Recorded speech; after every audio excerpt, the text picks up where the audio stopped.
Success അക്കാഡമിയുടെ daily current affair ഷോർട്സിലേക്ക് എല്ലാവർക്കും സ്വാഗതം. 2025 ജൂണിൽ പീയൂഷ് ഗോയൽ പങ്കെടുക്കുന്ന അനൗപചാരിക വേൾഡ് ട്രേഡ് ഓർഗനൈസേഷൻ മിനിസ്റ്റേഴ്സിന്റെ യോഗം എവിടെയാണ് നടക്കുന്നത്? പാരീസ്. 2025 മെയ് 31 ഏത് പ്രമുഖ നേതാവിന്റെ 300-ാം ജന്മവാർഷികമാണ് ഇന്ത്യ ഗവൺമെന്റും മധ്യപ്രദേശും ചേർന്ന് ആഘോഷിച്ചത്? അഹല്യാബായ് ഹോൾക്കർ. 2025 ജൂൺ 1 ആൻഡമാൻ നിക്കോബാർ കമാൻഡിന്റെ 18ാമത് കമാൻഡർ ഇൻ ചീഫായി ചുമതലയേറ്റതാര്? Lieutenant general Dinesh Singh Rana. 2025 ജൂണിൽ ഇന്ത്യൻ വ്യോമസേനയുടെ വെസ്റ്റേൺ എയർ കമാൻഡിന്റെ സീനിയർ എയർ സ്റ്റാഫ് ഓഫീസറായി ചുമതലയേറ്റതാര്? എയർ മാർഷൽ ജസ്വീർ സിംഗ് മാൻ.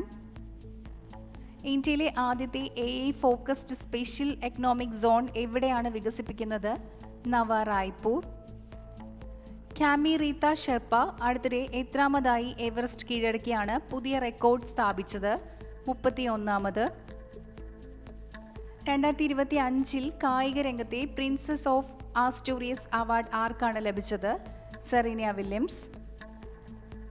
1980 മെഗാവാട്ട് ഘടംപൂർ താപവൈദ്യുത പദ്ധതിയുടെ ആദ്യ യൂണിറ്റ് 2025 മെയ് 30 പ്രധാനമന്ത്രി നരേന്ദ്രമോദി ഏത് സംസ്ഥാനത്താണ് ഉദ്ഘാടനം ചെയ്തത്? ഉത്തർപ്രദേശ്. പാകിസ്ഥാൻ ഭീകരതയെ പിന്തുണയ്ക്കുന്നത് തുറന്നു കാട്ടുകയും ഇന്ത്യയുടെ ഓപ്പറേഷൻ സിന്ദൂറിനെ കുറിച്ച് വിശദീകരിക്കുകയും ചെയ്യുന്നതിന് കൊളംബിയ, ഗയാന, പനാമ എന്നീ രാജ്യങ്ങൾ സന്ദർശിച്ച ഇന്ത്യൻ പാർലമെന്ററി സംഘത്തെ നയിച്ചതാര്?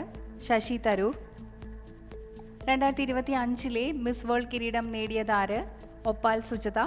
കൂടുതൽ വീഡിയോസിനായി ചാനൽ സബ്സ്ക്രൈബ് ചെയ്യുക.